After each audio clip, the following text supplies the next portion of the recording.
muito bom estar de volta aqui com vocês. O trabalho que eu vou apresentar tem o título de Entre Ruínas Existentes, Anunciadas e Sobreviventes, a vida continua entre imagens e formas. O tema deste ano do seminário Dom João VI trata, está sobre o chapéu central de a arte de lidar com as adversidades. E a partir de um detalhe, que é a ruína, o trabalho que eu apresento, vai falar da obra de Vittore Carpaccio, que eu encontrei no Atlas Mnemosyne, que trata da ruína pelo viés da religião. Falar também de obras de Hubert Robert, que tratam de ruínas antecipadas e ruínas por ação do tempo. E, por fim, a cidade de Dresden e suas ruínas por obra da guerra. A escolha destes... Por que escolhi estas obras? Né? Um motivo simples, porque elas me chamam. Imediatamente pensei nelas ao olhar, ao pensar no tema da proposta do seminário, que tratava de situações, produções e representações adversas na arte. Claro que existem inúmeras obras, mas, no momento, foram elas que fizeram atender a esse chamado.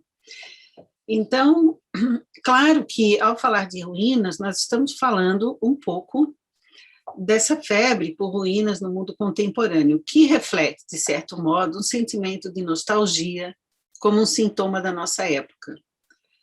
A própria cultura nossa volta o seu olhar para a memória em relação a essas incertezas do futuro, numa tentativa de se ancorar sobre uma tradição cultural passada.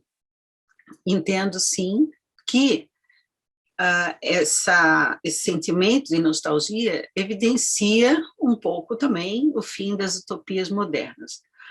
No nosso grupo de pesquisa, nós buscamos refletir acerca dos pressupostos metodológicos de Aby Warburg, mediante as análises de imagens contidas no Atlas. E logo pensei, vou buscar ruínas no Atlas Mnemosyne.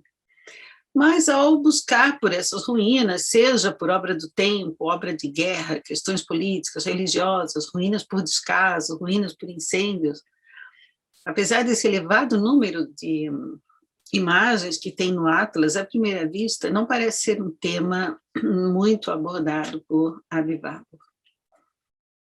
Então, encontrei inicialmente a primeira imagem, que é de Vittore Carpaccio, esta imagem, que é a preparação da tumba de Cristo, que está na página 42, na prancha 42, em que ele trata de várias imagens do Pathos da Dor e da Lamentação Fúnebre. Essa obra me chamou muita atenção, claro, é uma grande tela, tem 5 metros por 4 metros, muitos detalhes e carregada assim, nos seus também múltiplos planos, principalmente 2 grandes planos, no inferior e superior, e imensos e enigmáticos detalhes. Nesses detalhes, nós podemos perceber, por exemplo, vamos nos concentrar na parte de cima da tela, em que nós vemos aqui, basicamente, inicialmente, 3 grutas, Temos uma caverna tripla. Na imagem acima, aqui, nessa imagem, à direita, seria a tumba de Jesus. Nós vemos 2 homens que estão tentando remover essa pedra pesada que vai ser derrubada durante a ressurreição. Tem também um terceiro homem mais velho, que é o José de Arimateia, que obteve a permissão de Pilatos para descer o corpo da cruz e prepará-lo para o sepultamento.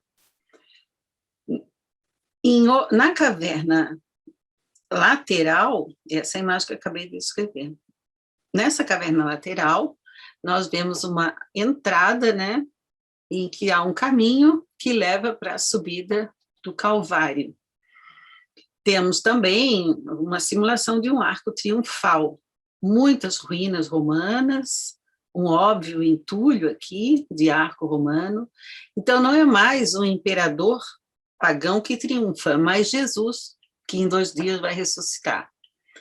Temos também uma terceira caverna aqui, como se fosse uma porta e uma janela, ossos por volta, esqueletos em cima dessa gruta, 2 árvores esplêndidas, 2 homens ricamente adornados e vestidos. Então, essas figuras todas que dominam ali no monte, nós vemos também que há plantas, arbustos que cresceram nesses telhados de pedra das 3 cavernas. Então, seria assim, o triunfo da vida sobre a morte. Carpaccio nos diz que a vida continua, né? Ela continua, por exemplo, se formos olhar esse detalhe que está lá no fundo da tela, à direita, e que a gente vê uma paisagem, montanhas, né? Água, a montanha parece deserta, há um pormenor típico de Carpaccio aqui, que é uma ponte que une a cidadela ao resto, né? Então, evoca a vida humana que continua nos castelos fortificados, demonstram o orgulho do príncipe e a proteção que ele dá aos seus súditos, com suas pontes, porque as pontes, desde o tempo dos romanos, foram a forma mais sagrada das arquiteturas, aquela que permite a comunicação. Ainda, então, com relação a essa imagem, a gente pode dizer que a presença dos vestígios romanos foi frequente nos séculos XV e XVI, na representação dos presépios, sobretudo. Mas, misturados com uma cabana, um pilar ou um arco na pedra, eles apresentam sempre querendo dizer que o Império Romano é uma ruína sobre a qual a nova religião, o reino de Deus, está avançando, simbolizando o fim do paganismo. O próximo artista que eu escolhi para olhar foi o Hubert Robert e as suas ruínas antecipadas. Falando rapidamente e brevemente deles, ele é conhecido como o Robert das Ruínas, por sua propensão por pintar ruínas antigas. Foi um dos artistas franceses mais bem-sucedidos e proeminentes durante a sua vida, teve grandes habilidades, entrou para a história como um pintor de ruínas e paisagens, foi, acima de tudo, um dos maiores criadores de imagens poéticas do século XVIII. Espirituoso e urbano, um cronista de Paris e da história tempestuosa que abalou o fim do século XVIII. Ele encerrou a sua carreira como um curador atencioso e comprometido do futuro Museu do Louvre. Atuou em Roma, a cidade, né, desejo maior de quem estudava patrimônio arquitetônico, conviveu com Piranesi, com Paolo Panini, Fragonard, e não é por acaso também que esse século XVIII acaba sendo um século marcante para a legislação e política sobre patrimônio histórico e memória. Ele passou toda a sua carreira nas proximidades do Palácio do Louvre, e como encerramento, né, da sua carreira prodigiosa, ele dedicou parte dos últimos anos de sua vida criativa a representações de projetos de restauração para o Louvre. Após o trauma da destruição revolucionária, ele expôs uma obra no Grande Salão de 1796, um par de pinturas intitulado Vista Imaginária da Grande Galeria do Louvre, que estamos vendo aqui, e Projeto para a Grande Galeria do Louvre, que completou, né, essas 2 imagens. Essas obras ilustram a concretização de um projeto generoso, disponibilizar ao grande público a essência do patrimônio histórico, artístico e europeu. De modo geral, nessas vistas imaginárias, ele também se representava, né? Existem aqui autorretratos deles, e ele incluiu um novo tipo que podemos chamar de ruína antecipada, ou seja, ele mostra edifícios modernos tais como seriam depois de entrar em decadência, como a gente viu aqui nessa primeira imagem, né? Ele antecipa o que poderia vir a ser a ruína do Louvre. Assim, o Hubert, ele também evoca, como Carpaccio, que apesar dos desastres da história, a vida humana continua, e essas pinturas acabam refletindo uma certa confiança do poder restaurador da arte por intermédio dos museus. Na sua obra, sim, aqui também, que há um capricho arquitetônico, né, mistura elementos imaginários com elementos existentes, ele acaba nos dizendo o seguinte: ele anuncia um futuro, é uma ruína que não é arqueológica, não se ampara em estudos, não mira melancolicamente o passado, não fala de grandezas que não irão voltar, nem tampouco de imagens de significados morais ou desaparecidos. Ele faz um arquivo de medo do futuro, quando os debates sobre arquitetura e cidade, memória e história aparecem sempre recorrentes, sempre com maior ou menor intensidade. Essas ruínas antecipadas, esse medo do futuro, é um traço bastante forte na obra de Hubert. E, por fim, vamos ver a Dresden, sob a ótica, né, de Bernardo Bellotto, o Canaletto, e um painel cerâmico.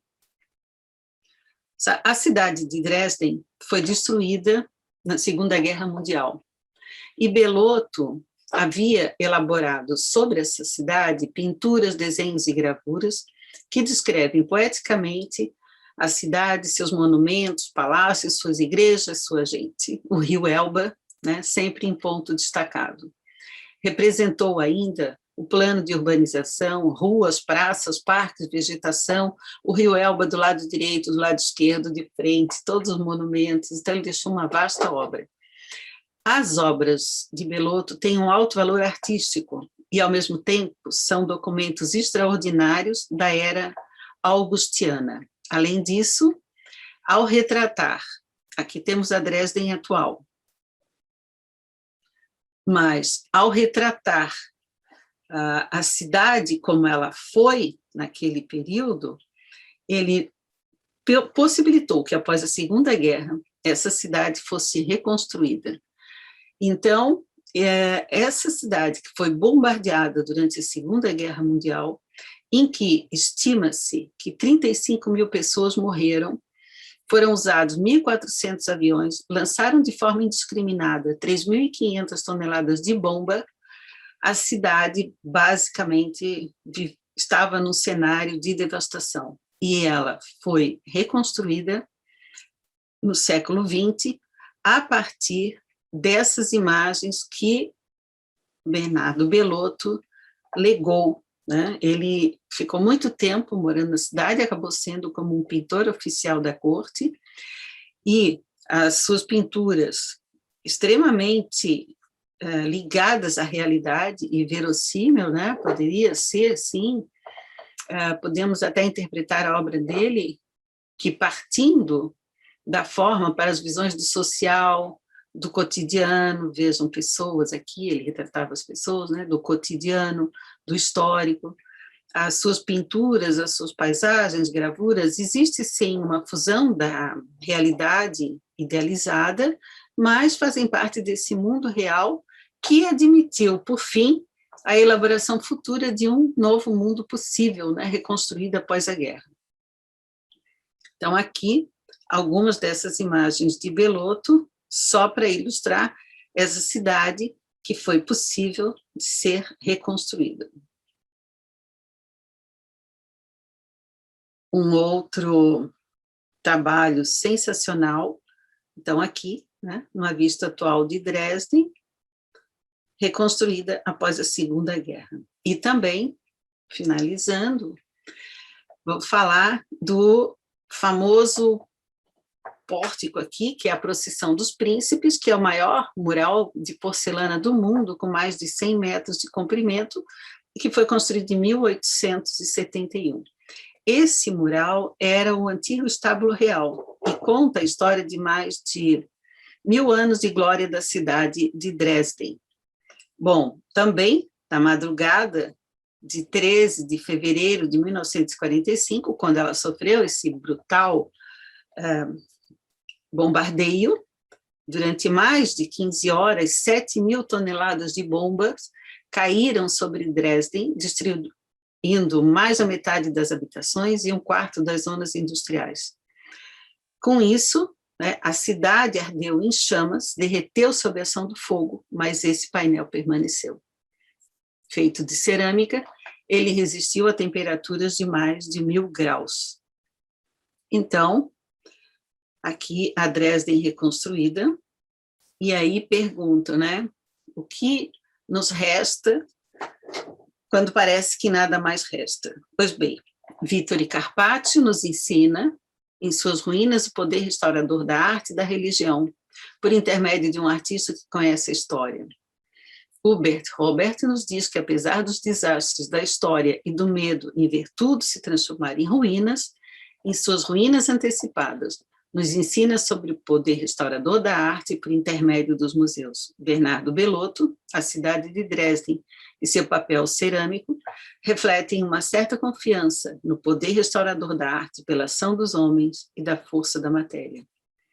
Entender, e se entender com as imagens e com as formas, é o que nos resta, quando parece que nada mais resta, pois a vida continua, nos dizem as imagens.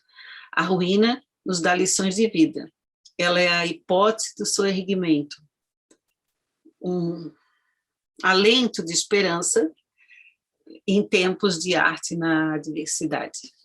Muito obrigada.